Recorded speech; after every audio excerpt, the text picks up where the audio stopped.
21শে August 2004 বাংলাদেশের ইতিহাসে এক কালো অধ্যায়। পৃথিবীর কাছে বাংলাদেশকে জঙ্গি রাষ্ট্র হিসেবে প্রতিষ্ঠিত করবার এক সফল অভিযানের নাম 21শে আগস্ট গ্রেনেড হামলা। এই হামলার মাধ্যমে বাংলাদেশের রাজনৈতিক দলগুলোকে দুই শিবিরে বিভক্ত করে দেয়া হয়। শুরু হয় প্রতিহিংসার রাজনীতি।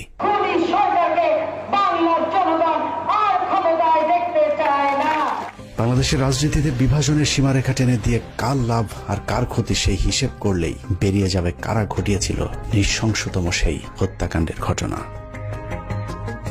2004 সালের 21শে আগস্ট আওয়ামী লীগের জনসভায় গ্রেনেড হামলায় মোট 24 জন নিহত হয়।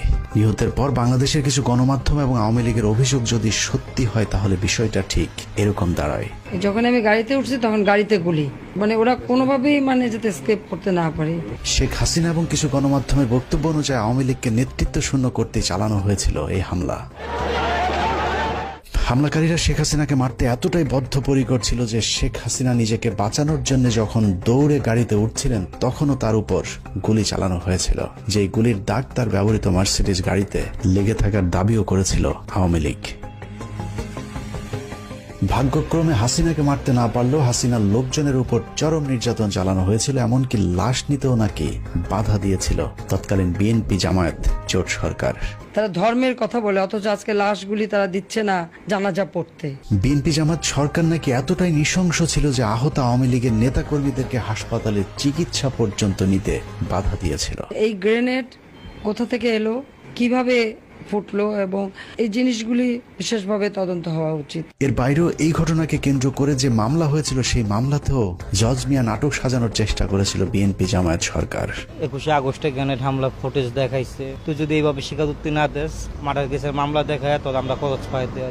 এতক্ষণ ধরে 21শে আগস্ট গ্রেনেড হামলা নিয়ে যে বর্ণনা শুনছিলেন তা হলো আওয়ামী লীগ, প্রথম আলো, ডেইলি স্টার আর ফারজানা রূপাদের বয়ান। সম্প্রতি এই মামলার সবশেষ সিদ্ধান্ত অনুযায়ী তারেক রহমান, লুৎফুজ্জামান বাবর সহ বিএনপির সবাইকে অব্যাহতি দেওয়া হয়েছে। এখন প্রশ্ন হলো তাহলে এই হামলা কারা করেছিল? 15 মিনিটসের আজকের অনুসন্ধান এক এক করে প্রতিটি প্রশ্নের উত্তর খুঁজে বের করার চেষ্টা করবে।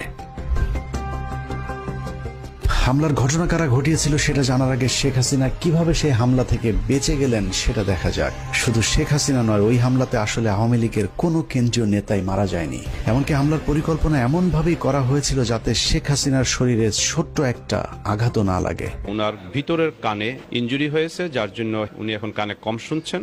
মূলত শেখ হাসিনা সহ কেন্দ্রীয় নেতাদের যে কিছু হবে না সেটা আগেই গ্যারান্টি দেওয়া হয়েছিল। তবে ওই হামলায় শুধু একজন কেন্দ্রীয় নেত্রীকে বলির পাঠা বানানো হয়েছিল, যার নাম আইভি রহমান।